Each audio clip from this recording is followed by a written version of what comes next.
Assalamualaikum warahmatullahi wabarakatuh. Selamat datang kembali di Kopi Dituang Channel. Teman-teman, seperti biasa, sebelum lanjut ke video, tekan tombol like dulu ya. Bagi yang belum subscribe dan belum mengaktifkan lonceng, klik tombol subscribe, kemudian lonceng, agar kalian tidak ketinggalan informasi-informasi terbaru dari channel ini, serta sebagai bentuk support kalian terhadap channel ini agar kami atau saya terus berkembang. Nah teman-teman, ini kemarin kita sudah panen ya anakan dari sepasang kecer yang ini. Nah sekarang lihat, ini sudah 3 hari setelah anakan dipanen, induknya sudah unjal lagi nih teman-teman. Ini baru tadi pagi saya kasih bahan sarang, saya kasih daun kemarin itu ya. Nah, sekarang sudah unjal, mau unjal ya, mengangkut bahan sarang lagi. Itu nanti akan dibawa ke glodok. Tapi biasanya dimasukkan dulu ke kolam biasanya. Tapi karena kalau sudah saya cuci terlebih dahulu seperti video-video saya sebelumnya, biasanya akan langsung dibawa ke sarang. Udah terbang ya. Kali ini dia masuk ke mana ya? Kemana tadi dia masuk? Oh, kali ini dia pindah ke sini, ke glodok yang ini. Kalau dulu biasanya pakai mana itu dia? Biasanya sarangnya ditata di sana. Kali ini dia membuat sarangnya di sini. Nah, ini nampaknya berbeda dari biasanya ya. Sudah beberapa kali produk di sana, sekarang pindah ke sini. Nah, inilah fungsi dari kita beri glodok itu lebih dari satu ya. Jadi kalau dia sudah bosan di sini, jenuh ya di situ di glodok yang itu, dia akan mencari glodok yang lain. Nah, makanya di sini saya kasih glodok itu lebih dari satu. Ya, kita doakan saja semoga mereka lekas ini kawin lagi dan segera bertelur lagi. Jangka waktunya biasanya sekitar 1 minggu ya dari anakan dipanen. Itu biasanya 1 minggu sudah bertelur biasanya. Ini tadi saya kasih bahan sarang, langsung diangkut. Nah, sibuk ya betinanya ya, sibuk betinanya hari ini. Mana tadi atas ya, dibawa kemana lagi bahan sarangnya, kita akan lihat. Oh, belum dimasukkan ya, masih di bawah ya, masih di hidup ya, di paruhnya.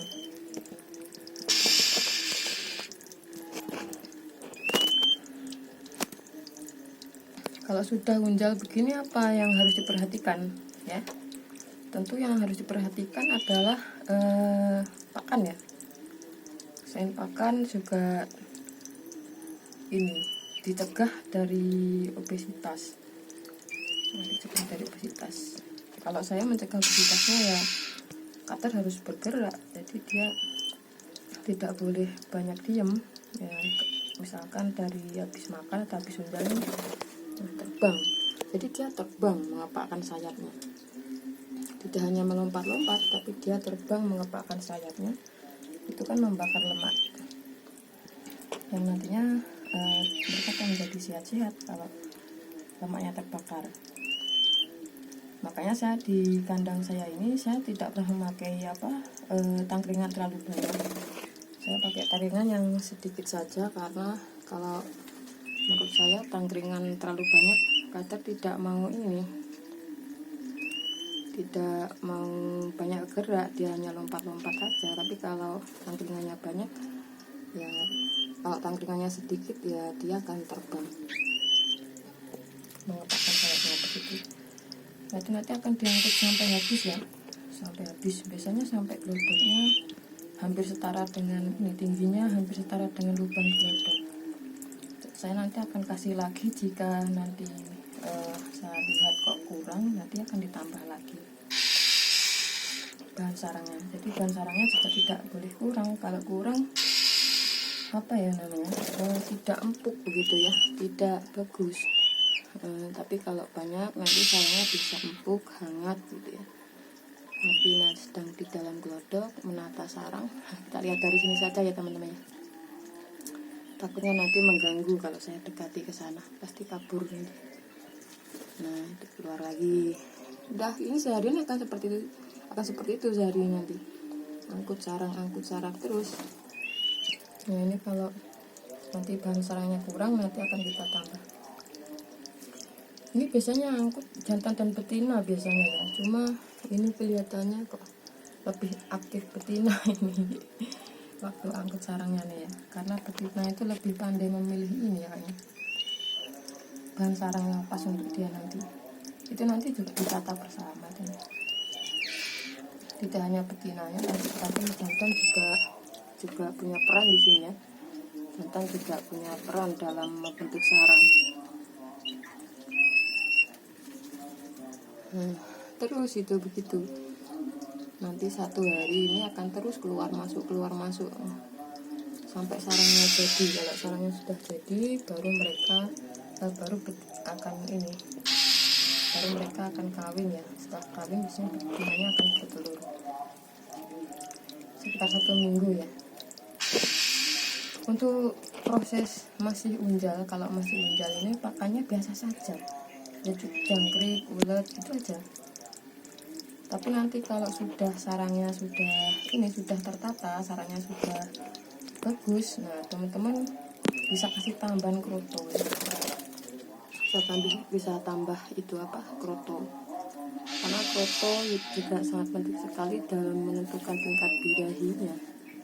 Nah, tapi kalau masih dalam masa unjal seperti ini ya, kita bikin stabil dulu lah. Kita kasih seperti biasa makanan ya, ulet ya kroto, ulet ya jangkrik begitu. Tapi nanti kalau sudah sarangnya sudah tinggi, sudah bulat, sudah rapi, nah barulah kita genjot EF-nya ya. Contohnya kasih aja terus tiap hari itu nanti. Ini mungkin 2 hari atau 3 hari sudah jadi nanti sarangnya ya. Itu prosesnya masih nol, baru hari ini unjal. Jadi mungkin sekitar 2 atau 3 hari baru jadi itu nanti ya sarangnya. Kalau sudah jadi baru kita genjot EF krotonya. Asik sekali ya teman-teman ya mengamati kacer yang lagi unjal. Bahagia gitu ya. Terlepas nanti bertelur atau tidak, itu kalau lihat kacer mau unjal itu kok bahagia sekali gitu ya. Ada harapan lah berarti. Ada harapan. Masuk lagi dia. Ditata terus sarangnya. Kita lihat. Kita amati.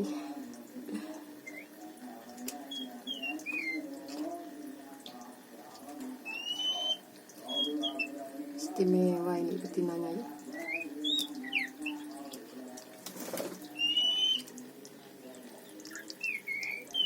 Teman-teman, dulu kalau kalian lihat video saya sebelumnya itu kan saya mencuci dulu bahan sarang ini ya. Ini tadi sebelum saya masukkan juga saya cuci dulu, karena kalau tidak dicuci biasanya akan dimasukkan semuanya ke sini dulu, dimasukkan ke kolam dulu. Nah, tapi kalau sudah dicuci dia langsung diangkut, langsung dimasukkan ke glodok.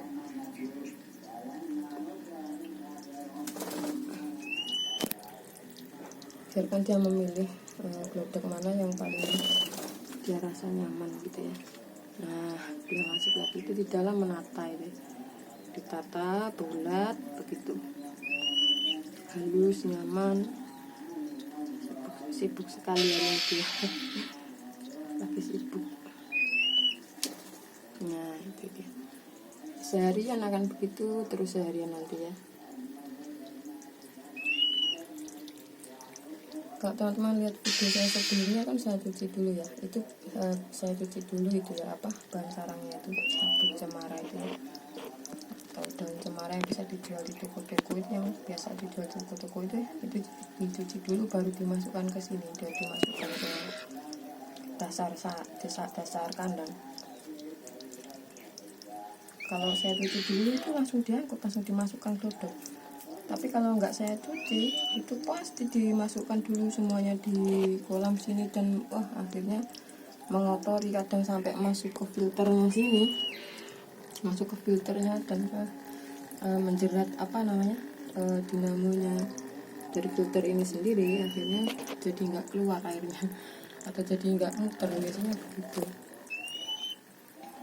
Nah tapi kalau dicuci langsung diangkut dari bawah, langsung diangkut ke sarang.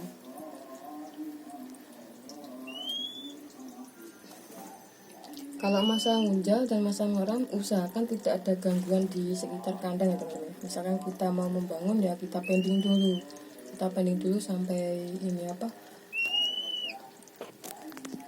sampai dia menetas sampai sudah anaknya besar. Nah baru kita, jika ingin renovasi kandang baru kita renovasi. Tapi kalau belum menetas atau masih ngunjal, masih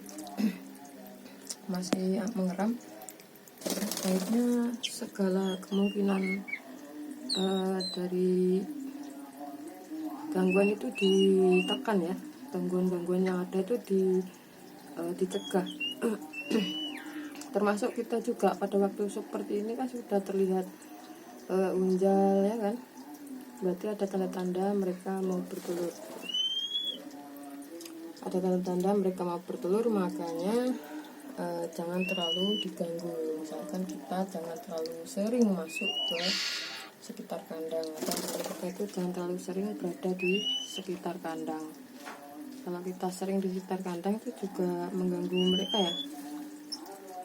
Misalkan tidak sering, jadi kita ke kandang itu ngasih makan, kita kondisi kandang ada yang perlu dibersihkan atau tidak, sudah setelah itu ya kita keluar. Biasanya saya kalau pagi dan sore ya, biasanya saya cuma kesini tuh pagi sama sore. Jadi saya itu pagi masuk ke sini untuk nambah air ini ya, air di kolam ini. Biasanya kalau sehari itu airnya sudah berkurang, entah dari proses penguapan atau proses dipakai untuk minum dan mandi, jadi berkurang.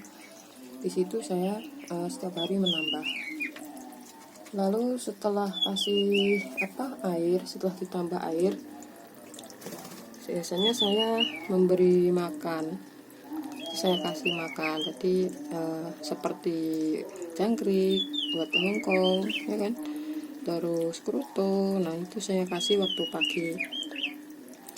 Nanti dicek lagi sore, ya, dicek lagi sore untuk ditambah lagi makannya untuk dia persiapan tidur ya. Biasanya kalau sore saya kasih lebih ke ulat hongkong, karena ulat hongkong itu lebih bisa bikin mereka hangat ya. Kalau malam kan dingin. Nah saya kasih ulat hongkong agar mereka lebih hangat kalau malam.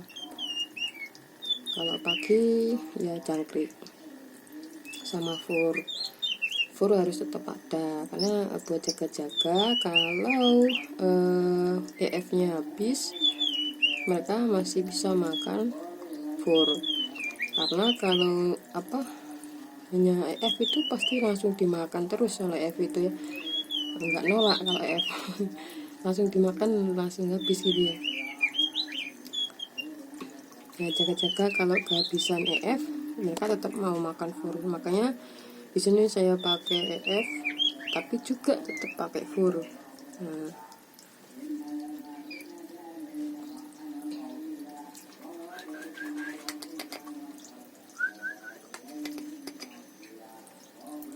saya kok jadi penasaran ini ya, kita cek dulu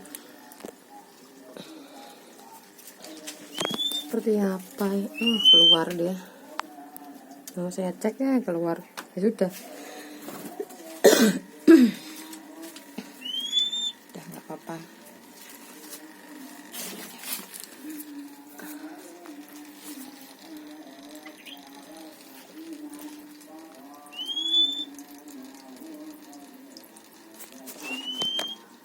Biasanya kalau sudah lelah, capek, naik turun, nanti mereka akan mandi teman-teman biasanya.